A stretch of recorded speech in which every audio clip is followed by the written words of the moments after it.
C'est un homme du sérail. Il a été porte-parole, directeur de cabinet, premier ministre, ministre, entre autres fonctions gouvernementales, dans le régime d'Abdoulaye Wade. Aujourd'hui, Souleymane Ndéné Ndiaye, à la tête de l'Union nationale pour le peuple, a accepté la main tendue, la précision et les détails du chef de l'État Macky Sall, non sans créer une certaine polémique dans le landerneau politique sénégalais. Souleymane Ndéné Ndiaye est dans Entretien.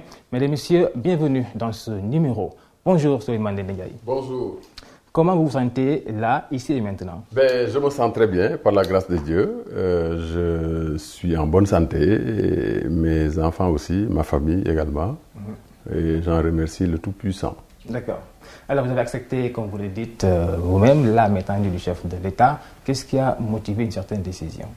Voilà, alors, comme vous le savez, le président Macky Sall est venu présenter à notre ami Samuel Sarr, qui avait perdu sa maman quelques jours avant, ses condoléances. Et Samuel avait voulu que je sois là, parce que j'entretiens avec lui des relations qui sont antérieures à la prise de pouvoir du président Abdoulaye Wade. Nous étions tous jeunes à côté du président Wade. Et donc, saisissant cette occasion-là, le président Macky Sall, dans une sorte de digression, si je peux m'exprimer ainsi, a lancé un appel à ses ex-frères du PDS, mais il a surtout insisté sur moi en m'invitant, bien que sachant que je sois dans un parti et que lui dans un autre.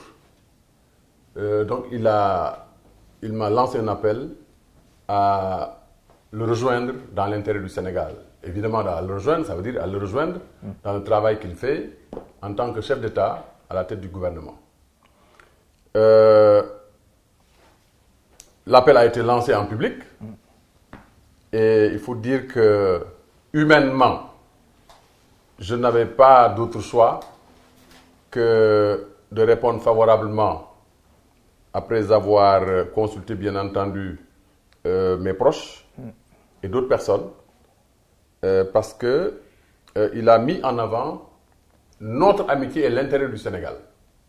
Et comme moi mon souci c'est le Sénégal, eh bien, tout en sachant la polémique que ma réaction positive allait susciter, j'ai accepté la main tendue d'un ami. D'un ami, par ailleurs, chef d'État, qui invite quelqu'un qui a une certaine expérience de l'action gouvernementale à le rejoindre dans la construction, dans l'œuvre de construction du Sénégal à laquelle il s'attelle depuis quelques années. D'accord. Voilà. Alors, un choix apprécié de manière différente, certains parlent même de transhumance.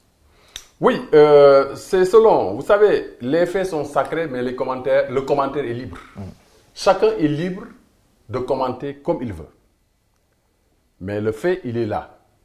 J'ai accepté la main que m'a tendue le président Macky Sall, en précisant que je n'ai pas quitté mon parti pour rejoindre le sien.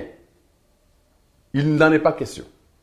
C'est ça, moi, que j'appelle transhumance. Maintenant, si les gens sont amnésiques au point d'oublier que même Abdoulaye Wade, le président Wade et le président Abdou Diouf, qui ne sont pas des amis, ont pu quand même travailler ensemble 2 fois, en 93 et en 95, sans que le PDS ne soit fondu dans le PS, sans que cela fût appelé transhumance. Eh bien, bon, chacun est libre de faire le commentaire qu'il veut et comme il le veut. Bon, le fait, il est là.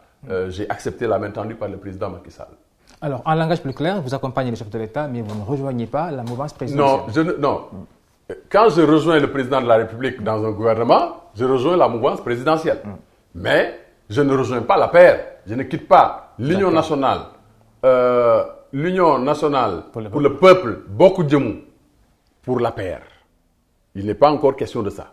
Et il ne sera pas question de ça.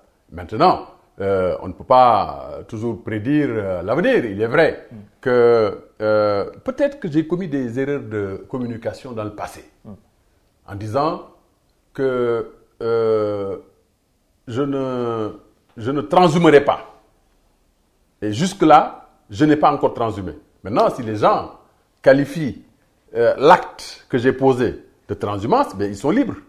Hein? Mais de mon point de vue, et à mon âme et conscience, je n'ai pas le sentiment de transhumer. Et je pense que le président Macky Sall me connaît suffisamment pour comprendre que ce n'est pas ma volonté de quitter mon parti pour rallier le sien. Je l'aurais fait dès le départ parce que je l'ai moi-même dit, je n'ai jamais été un bon opposant contre Macky Sall. Même si sur les événements passés, j'ai eu à prendre position de façon publique contre lui. Pour le référendum, j'étais avec l'opposition parce que je n'étais pas d'accord sur les points qui devaient être soumis au vote du peuple. Mais le peuple ayant décidé, je n'avais plus d'autre choix que de me soumettre à la volonté populaire, parce que la majorité avait décidé. D'accord. Alors, parlant des aides communicationnelles, vous ne craignez pas qu'aujourd'hui que certains vous taxent de contre-valeur comme vous l'aviez fait dans le passé? Ah, ils sont libres, hein, mais de toute façon, moi, j'ai mes valeurs. J'ai mes valeurs, et jusqu'à la preuve du contraire, je n'ai pas encore posé un acte qui puisse pousser Massamba ou Mademba à me traiter de, disons, porteur de contre-valeurs.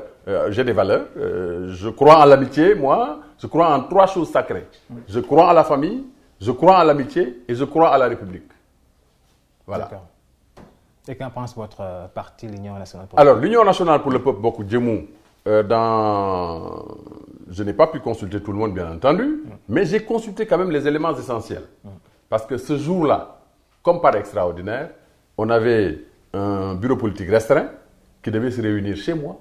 Et donc, de chez Samuel Sarr, je me suis rendu directement chez moi, qui constitue la permanence provisoire du parti. Et j'ai rencontré l'essentiel des dirigeants. Je les ai informés. Et je leur ai laissé le temps d'apprécier l'information et de me donner chacun son point de vue. Et puis ensuite, chacun m'a donné son point de vue.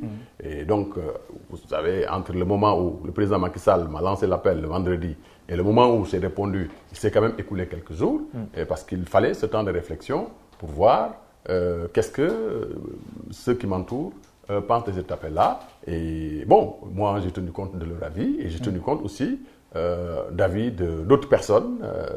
Nécessairement, ce genre de position ne peut pas laisser tout le monde indifférent, hein, parce que bon, je n'ai pas que des amis dans le Landerneau. J'étais au PDS, j'ai quitté le PDS depuis très longtemps.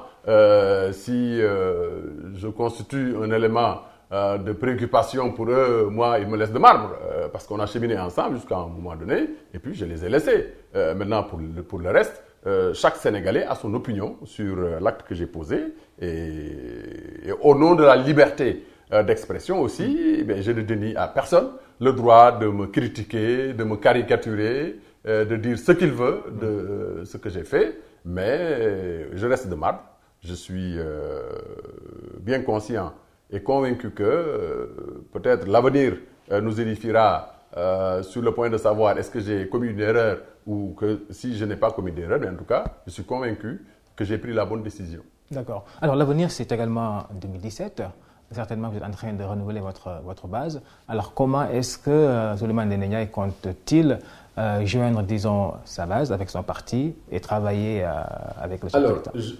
Nous sommes en tournée politique à travers le Sénégal. Je rentre d'une tournée en Casamance. Jusque-là, je n'ai pas encore discuté avec le président Macky Sall sur le futur de notre relation. C'est vous dire que je n'ai pas accepté sa main tendue à partir de négociations ou de combines. Comme il a mis en avant les 2 valeurs dont j'ai parlé tout à l'heure, les valeurs de l'amitié et surtout les valeurs de la République, l'intérêt de la nation, eh bien, je n'ai pas cherché à voir qu'est-ce qu'il est prêt à faire, qu'est-ce qu'il est prêt à ne pas faire.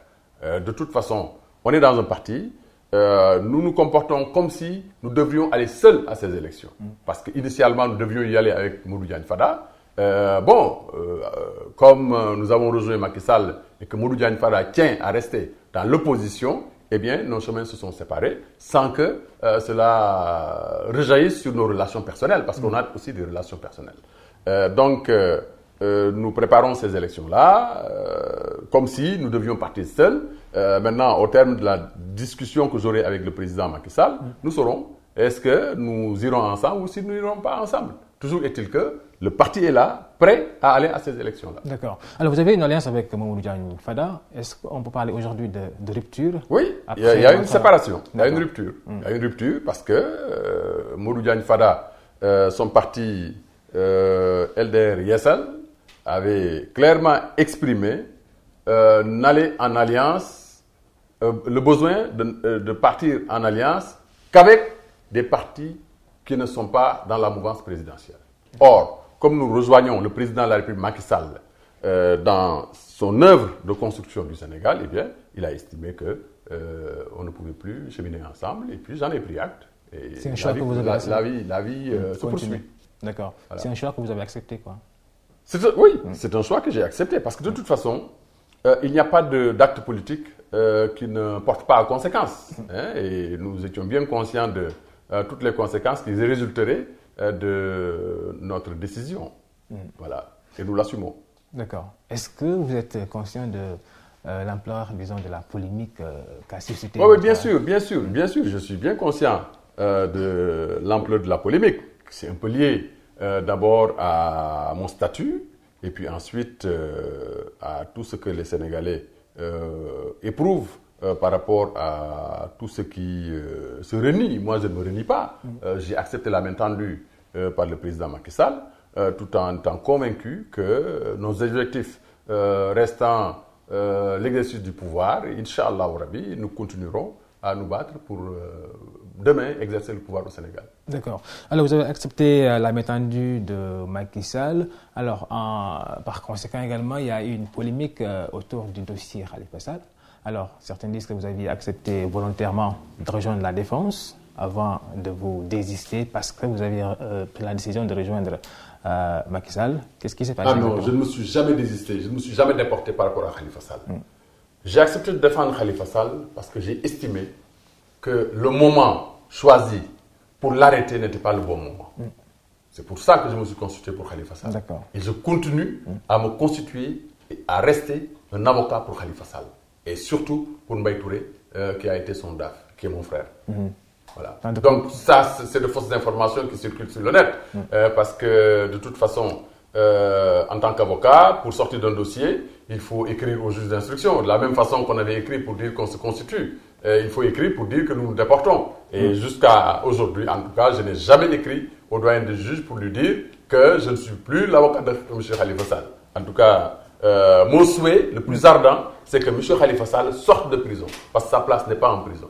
Pourtant, on a même parlé de Souleymane Ndéné Ndiaye comme la taupe de Macky Sall dans l'affaire Khalifa Sall. Je pense que ceux qui le disent ne me connaissent pas. Dans l'affaire de Bamba Fall, quand je suis allé voir Bamba Fall, dès ma sortie de prison, dans le parking, j'ai envoyé un SMS au président Macky Sall pour lui dire, Monsieur le Président, parce que c'est Bamba Fall qui m'a demandé de dire à Macky de ne pas se mêler de problèmes internes au Parti Socialiste. J'ai envoyé un SMS au président Macky Sall pour lui dire, Monsieur le Président de la République, je sais que la justice est indépendante, mais vous avez quand même un mot à dire dans le fonctionnement des institutions, y compris de l'institution judiciaire. Intervenez pour que cette histoire-là politique reste un contentieux au sein du Parti Socialiste. Ce que je fis. Dans l'affaire de Khalifa Sall, je ne crois pas que moi, que je me sois constitué une fois en demandant la permission à qui que ce soit. Je n'ai pas ce type de relation-là avec le président Macky Sall. Je crois quand même que le président Macky Sall est suffisamment occupé à régler les problèmes du Sénégal pour que j'ai le temps, moi, d'être une taupe de qui que ce soit. Je ne peux pas être un espion.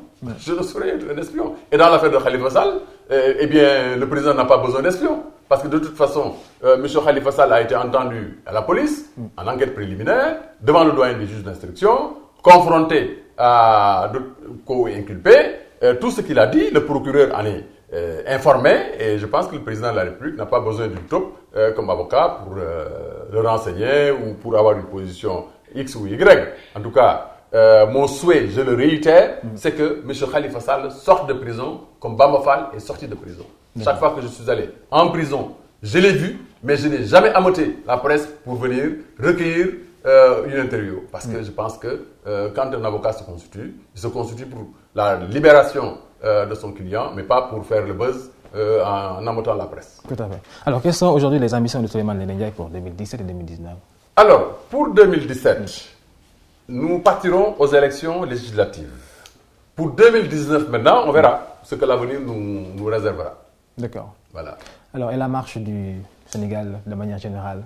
Alors, pour la marche du Sénégal de façon générale, vous me demandez d'apprécier le travail du président Macky Sall depuis son arrivée au pouvoir. Alors, je pense que pour avoir une idée claire de ce que le gouvernement est en train de faire, il faut parcourir le pays. Il y a des choses qui sont faites et il y a des choses qui ne sont pas faites. Je rentre de la Casamance, les fruits mûrissent et pourrissent. Les routes sont mauvaises parce qu'entre Ziguinchor et Cap Skirring, la route est magnifique, mais les routes pénétrantes n'existent pas.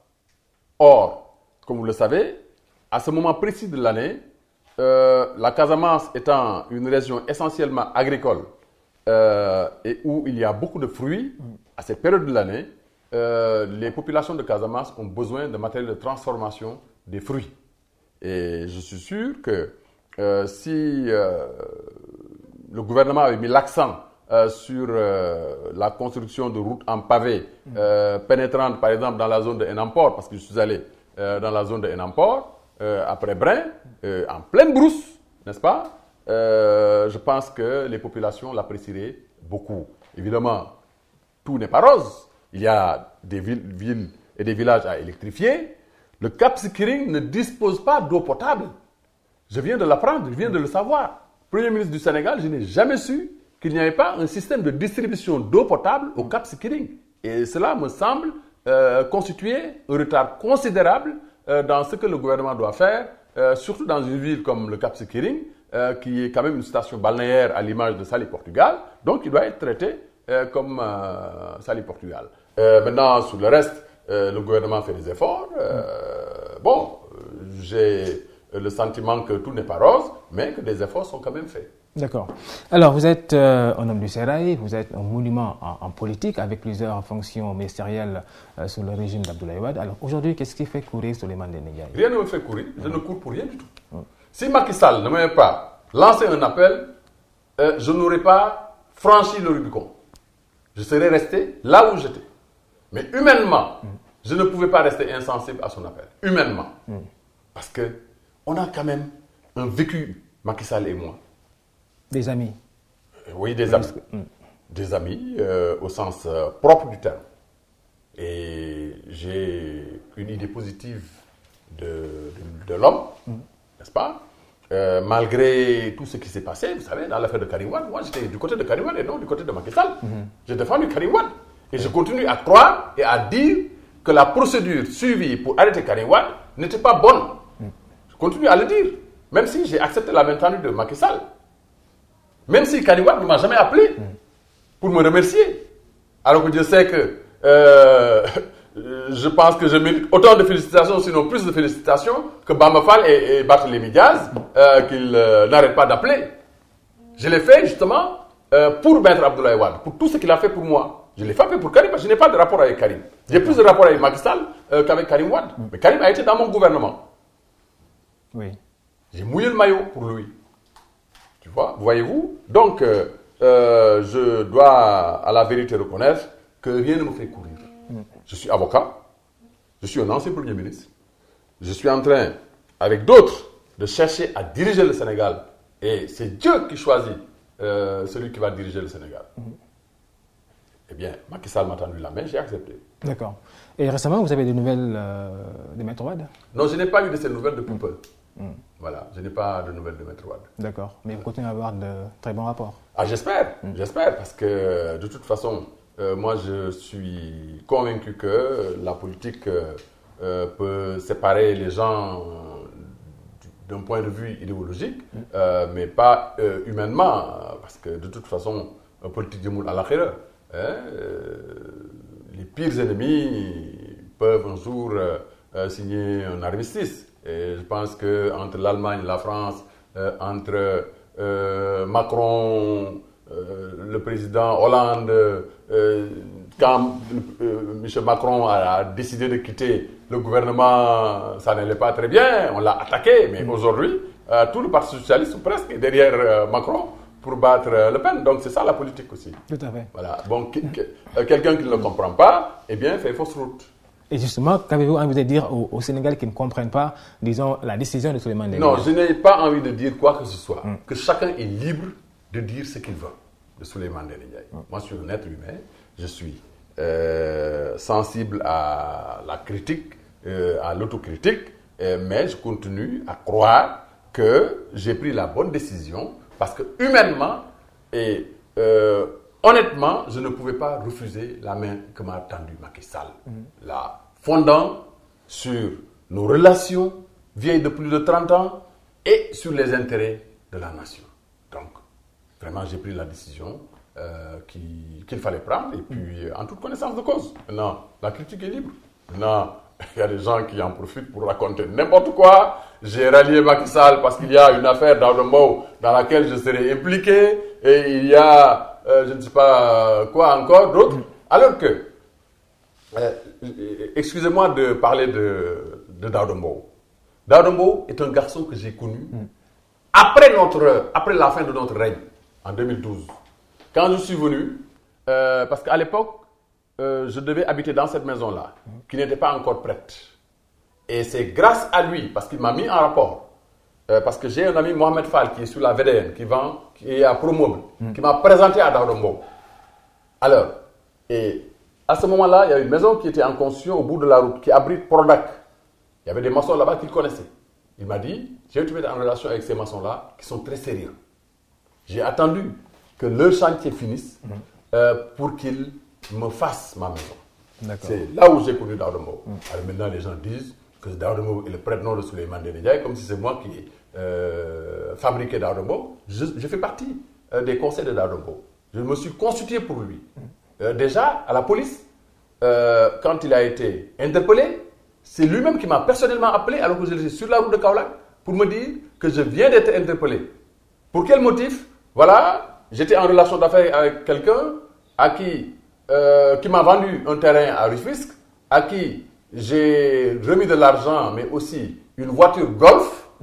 Alors, il ne m'a pas payé, j'ai déposé une plainte à la police, et puis ensuite, lui s'est retourné contre moi, parce que certainement, en cherchant à muter le véhicule, on a dû lui dire que ce véhicule était déclaré volé.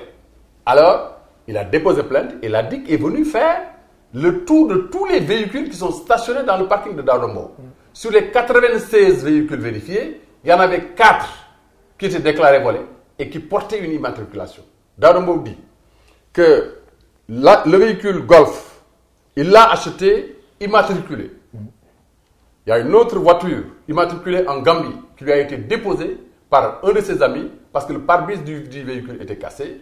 Il est allé le changer et le monsieur devait revenir, reprendre son véhicule et l'amener en Gambie. Par contre, il y en a deux autres, une 308 et une 208, qu'il avait garées chez lui et que les policiers, c'est lui-même qui a indiqué ça aux policiers, et ces véhicules-là lui avaient été, à la limite, donnés en garantie, n'est-ce pas, d'une somme d'argent qu'il avait prêtée à un Sénégalais qui va et qui vient, qui vit en France. Je pense donc que pour le reste, c'est des motos et les mobylettes là que conduisent les jeunes, 11 qui ont été pris dans son parking. Donc, entre Daouda Mbow et moi, il y a une fraternité, il y a une relation entre un grand frère et un petit frère, pas plus. Rien de plus. Moi, je ne suis pas dans le business, je suis avocat, je vis de mon métier d'avocat. Point. D'accord. Voilà. D'accord. Alors, avant de finir, quelle devrait être la contribution de Souleymane Ndéné Ndiaye aux côtés de Macky Sall? Je ne sais pas, j'attends que le président Macky Sall m'indique vraiment ce qu'il attend de moi. Eh bien, comme je l'ai dit tantôt, je n'ai rien négocié. Comme vous le savez, avant de rentrer dans le gouvernement de Diouf, le président Wade avait négocié des postes. Moi, je n'ai rien négocié. Je ne suis pas en position de négocier quoi que ce soit. Le président Macky Sall m'a tendu la main dans l'intérieur du Sénégal. Je l'ai accepté sans aucune condition. Donc, j'attends qu'il me reçoive et pour me dire, écoute Souleymane, je voudrais que tu travailles dans tel sens ou dans tel autre sens. Et je l'accepterai aussi. Les nouvelles sont bonnes à Guinguinéo? Oui, les nouvelles sont bonnes à Guinguinéo. Je suis en contact permanent avec le maire de Guinguinéo, Mme Daba Diouf, qui sera sur notre liste, sur la liste de l'UNP, avec le docteur Ibrahima Diallo, qui est le responsable des jeunes de notre parti. Il est médecin-chef adjoint de Guinguinéo. Je pense donc que nous n'avons pas beaucoup de soucis à Guinguinéo. Avant de prendre la décision, je les ai consultés au téléphone.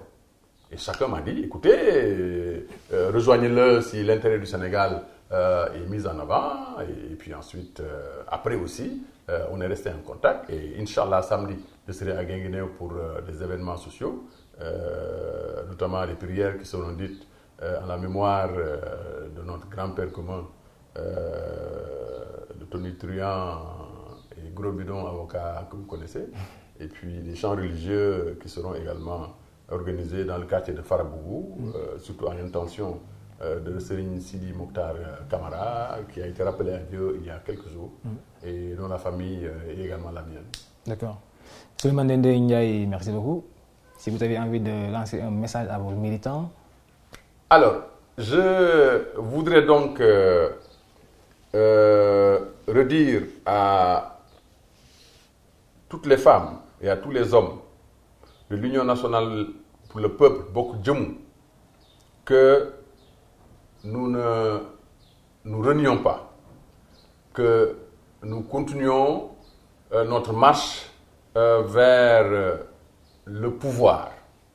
Le président Macky Sall nous a invités à le rejoindre dans ce qu'il fait pour le Sénégal. Nous l'avons accepté. Et nous l'avons accepté en toute connaissance de cause. Parce que d'abord, entre le président Macky Sall et moi, il y a des relations. Et puis ensuite, il n'y a pas de divergence idéologique entre le président Macky Sall et moi. Je ne me renie pas, nous ne nous renions pas, nous ne quittons pas l'UNP pour aller militer dans l'APR ou dans un autre parti politique. Et je pense que quand le président Valéry Giscard d'Estaing théorisait l'histoire de la majorité présidentielle élargie, je pense que le président Abdou Diouf, n'est-ce pas, l'a expérimenté et avec plus ou moins de succès avec le président Abdoulaye Wade, parce que, eh bien, il ne faut pas l'oublier, le président Abdoulaye Wade, bien qu'ayant accepté la main tendue par Diouf, n'avait pas pour autant fondu son parti dans le parti de M. Abdou Diouf, le Parti socialiste. Donc, je pense qu'il n'y a pas de raison que les gens puissent penser que, eh bien, que je franchirai le pas. De toute façon, c'est l'avenir qui nous édifiera. On ne sait jamais trop ce que demain sera fait, mais en tout cas, pour l'instant, j'en ai juste à accepter une main que m'a tendue avec, je ne sais pas de façon pathétique, mais en tout cas une main que m'a tendue un ami qui est par ailleurs le chef de l'État. Et je pense que je pourrais l'accompagner dans son œuvre de construction du pays dans l'intérêt du Sénégal et des Sénégalais. Merci beaucoup. C'est moi qui vous remercie. Voilà, entretien qui recevait Souleymane Ndéné Ndiaye, président de l'Union nationale pour le peuple. Merci d'avoir suivi. Restez avec nous. À très bientôt.